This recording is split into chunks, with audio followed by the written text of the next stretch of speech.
Olá, tudo bem? Nesse momento eu quero compartilhar uma palavra tão poderosa que está no livro de Provérbios, capítulo 24, versículo 24.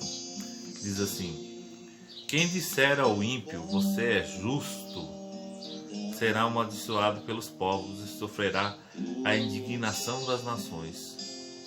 Mas, o 25 agora, Provérbios 24, 25. Mas os que condenam o culpado terão vida agradável, receberão grandes bênçãos. O que o texto aqui está falando? É algo que é bem interessante, que nós precisamos dar muita atenção para nossas vidas, no que se trata de atenção, principalmente que está ligada à percepção.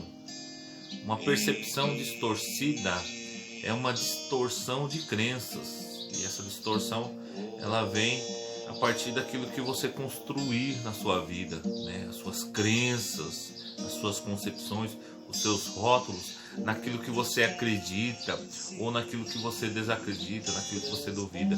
Por exemplo, quantas pessoas elas estão com a percepção distorcida, desfragmentada, segundo o padrão que a própria Bíblia classifica elas. Por que o padrão que a própria Bíblia se classifica? Por quê? Porque você às vezes considera errado aquilo que Deus considera certo, e em outros momentos você considera certo aquilo que Deus reprova. Olha que inversão de valores, né? Sistemas de crenças distorcidos.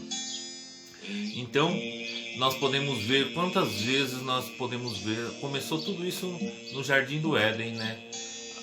Satanás incorpora na serpente e ela começa a inverter, a mentir, um engano sobre a vida de Eva, e isso foi espalhando, disseminando, que passou na vida de Adão e tem chegado até as nossas gerações hoje. É interessante que aí que nós vamos ver a cura de Jesus. Jesus, Gálatas 3,13, ele se fez maldito na cruz do Calvário para despedaçar toda a condenação que era contra nossas vidas. Por isso que nós que cremos no sacrifício perfeito de Jesus, nós podemos ser libertos de todo engano. Você pode depender de Deus em oração em língua, você pode depender de Deus na sua adoração, e Deus ele vai te ouvir com certeza e vai começar a ajustar o teu sistema de crenças, alinhar o teu sistema de crenças com a Bíblia Sagrada. Por isso que você tem que meditar todos os dias, para você ser ministrado por essa verdade. Se você medita no futebol, você vai ser ministrado pelo futebol. Se você medita, por exemplo, numa verdade sobre agronomia, você vai acreditar naquela verdade. Muitas pessoas acreditam que é uma verdade você jogar veneno em grande quantidade em plantações, e aquilo vai acontecer, mas mesmo que aquilo esteja destruindo o planeta Terra, muitas pessoas acreditam que aquilo é verdade. Mas a questão da diferença aqui é você acreditar na palavra de Deus ou não. Vamos pegar um exemplo bem clássico aqui, que é o dízimo e as ofertas. Malaquias 3,10. É isso mesmo, Malaquias 3,10. No ouvido de algumas pessoas, elas já vão parar o vídeo agora. Outras vão continuar, porque querem ser curadas, querem mudar, querem obedecer a Deus verdadeiramente. Então você que continua comigo aí, você vai entender o que eu estou falando agora. Muitas pessoas acham e aprenderam, porque tem um sistema de crença distorcido, porque estão com um discernimento, a percepção maculada no engano, ministrada pelo engano, e por isso não aceitam ensinamentos verdadeiros da Bíblia. Malaquias 3,10 fala: trazei todos os dízimos à casa do tesouro, para que haja mantimento na minha casa.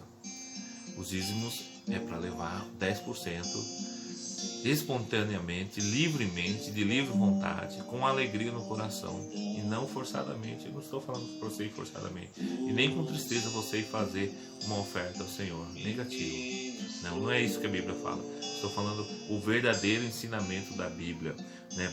Que é um exemplo, um exemplo nas finanças, e as pessoas às vezes pagam mais caro mantendo o engano, pagam mais caro mantendo uma crença errada no seu sistema de crença, pagam mais caro acreditando e formando o estilo de vida que elas vivem a partir do engano na área financeira. Pense bem comigo agora, pare e pense bem comigo. A Bíblia toda foi inspirada por Deus, dada a homens e mulheres. Escreveram a Bíblia. A maioria homens e mulheres que fizeram parte da Bíblia. E aí, mas Deus que deu a Bíblia. A Bíblia diz que a Bíblia foi toda inspirada por Deus. Os livros são santos, aleluia. Então, Deus sabe o que faz. Deus, ele sabe todas as matemáticas que estão na Terra, no planeta Terra, e as que estão no universo. E em todas as demais galáxias e as demais constelações. Olha que interessante. Os demais sistemas solares. Deus é Deus por isso. E ele sabe todas essas estrelas, ele sabe o número das estrelas do céu, ele a chama toda pelo nome. Olha só que interessante. Você acha que você saberia mensurar matematicamente, fazer uma conta matemática melhor do que a mente de Deus? Com certeza não. Com certeza, com absoluta certeza que não. Por quê? Porque ele é Deus. E se ele disse que ele quer que você traga o dízimo, ele está falando, faça isso e com 10% da sua renda que você vai prosperar. Aí vem o engano, sistemas de crença errados que você aprendeu, sabe lá com quem, com um parente ou com a mídia caída, né? Ou sabe lá com quem você aprendeu errado e você formou a sua opinião por si só, de uma forma arrogante e orgulhosa, e você não devolve o seu dízimo, você não dá a sua oferta. Aí não tem, você vai viver uma vida longe da plenitude de Deus na sua vida financeira. Por exemplo, estou falando, né? E por outro lado, tem pessoas que não devolvem o dízimo e são bilionários financeiramente, porém miseráveis no reino de Deus. Olha só que interessante, né? A Bíblia, ela trata das finanças. O que eu estou falando está tudo respaldado na Bíblia. Aquele jovem rico, ele poderia ser milionário, mas quando o Senhor Jesus tocou na área que para ele era muito importante, ele acaba optando em continuar seu estilo de vida sem obedecer, sem ouvir o que Jesus fala para ele, as instruções de sabedoria que Jesus estava dando para ele naquele momento, poderia determinar a sua eternidade juntamente com Deus. Ninguém compra um pedaço do céu, ninguém vai comprar Deus, não. Deus é o dono do ouro e da prata. Deus é dono do ouro e da prata. O que ele quer é a honra. Pode ver Malaquias 3:10. Ele não está preocupado com o valor que você vai devolver. Ele está preocupado, ele está querendo ensinar, trazer ensinamento sobre o valor da honra que você está aprendendo, sobre a sua fidelidade, se existe fidelidade ou infidelidade, se existe honra para dar a Deus, devolver a Deus o melhor e não o resto, a sobra, o defeituoso. Olha que interessante. E Provérbios 24 diz assim, ó, quem disser ao ímpio, você é justo, será amaldiçoado pelos povos e sofrerá indignação das nações. Existe uma inversão de crenças. Existe uma crença, existe um discernimento errado. Existe um discernimento errado. Existe um sistema de crenças contaminado, manipulado aqui nessa situação também, ó. Se você disser para o ímpio que ele é justo, quantas pessoas estão falando a partir de uma percepção errada, invertida? Olha, você é justo. Estão falando para o corrupto. E às vezes falam para o justo, você é corrupto, né? Muitas vezes nós vemos tantas situações nas mídias, né, nos telejornais. Nós vemos pessoas falando de homens santos e promovendo corruptos, defendendo com unha e dente muitos corruptos, né? Uma vez eu fui numa passeata, numa marcha aí, e colocaram um político lá em cima do palanque. Falaram: olha, esse daqui é o novo prefeito, esse daqui é o novo, será o novo administrador dessa cidade, desse governo, desse país e tal, né? E colocaram lá e aplaudiram, e glória a Deus e aleluia. E na verdade aquela pessoa, depois de algum tempo, alguns meses ou ano, foi deflagrada a corrupção que estava por trás daquela pessoa, que é aquela pessoa praticar de roubar milhões de reais. Mas Deus sabia de tudo. Deus sabia de tudo. Mas e agora?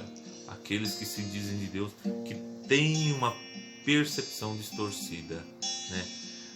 Em um momento, olha que interessante, na Bíblia, no livro de Jeremias, Jeremias estava profetizando que viria tempos difíceis sobre a nação de Israel.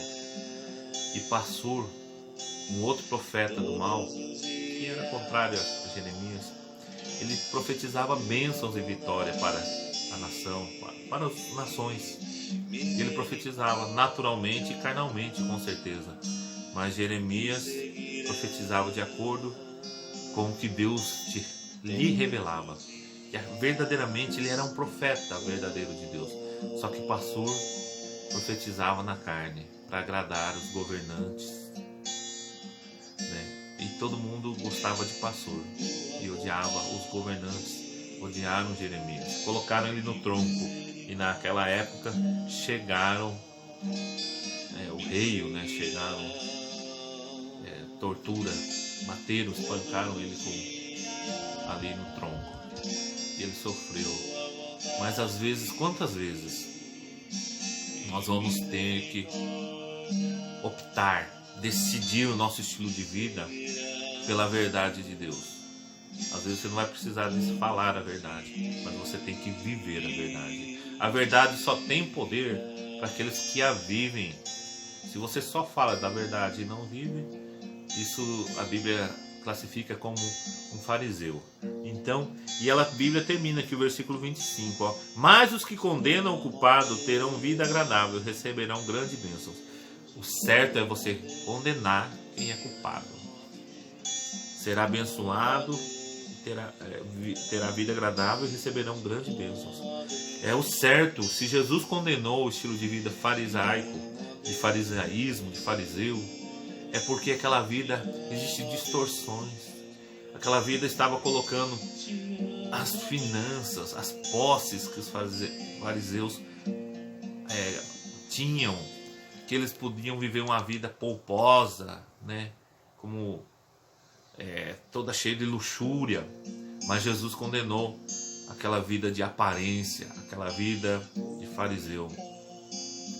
Mas em muitos momentos o Senhor Jesus valorizou o estilo de vida simples e humildade. E nunca ele falou mal sobre a riqueza, apenas ele trouxe instruções para que aqueles que possuíam bens pudessem se humilhar aos pés de Jesus, né?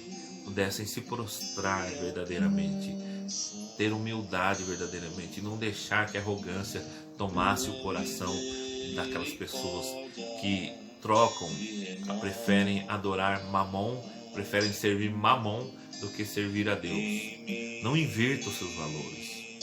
Não permita que o discernimento esteja maculado. Não permita que a sua percepção esteja invertida, né? Valorize a palavra de Deus. Ame, abrace a palavra de Deus. Aplique a palavra de Deus no seu estilo de vida e não solte nunca mais. Esteja arraigado em vós a palavra de Deus. Habite ricamente em vós a palavra da verdade, diz a Bíblia. Um versículo aqui na Bíblia no Novo Testamento. Habite ricamente em vós. O que está falando? Para nós sermos ricos da palavra e não apenas ricos financeiramente. Tem muitas pessoas que podem ser grandes milionários financeiros, mas miseráveis na sua alma. Estão secos, estão sofrendo, porque tentaram preencher a alma e o espírito com objetos, com coisas, sendo que nada substitui o amor de Deus que você pode provar. E nesse momento você entenda que a palavra de Deus quer que você alinhe. Quando você alinhar a sua percepção, seu discernimento, você vai começar a valorar de acordo, dar valor de acordo com o que Deus se agrada, de acordo com a Bíblia Sagrada. Você vai dar valor às coisas que verdadeiramente importam na vida. Você vai dar valor às pessoas, ao relacionamento sincero. Você vai dar valor a tudo aquilo que Deus dá corretamente. Então, vem comigo e se renda a Deus. Busque a presença de Deus. Peça que Ele corrija, ajuste todos os seus padrões, os seus sistemas de crença, seu discernimento e a sua percepção, em nome de Jesus. Que Deus te abençoe. Amém.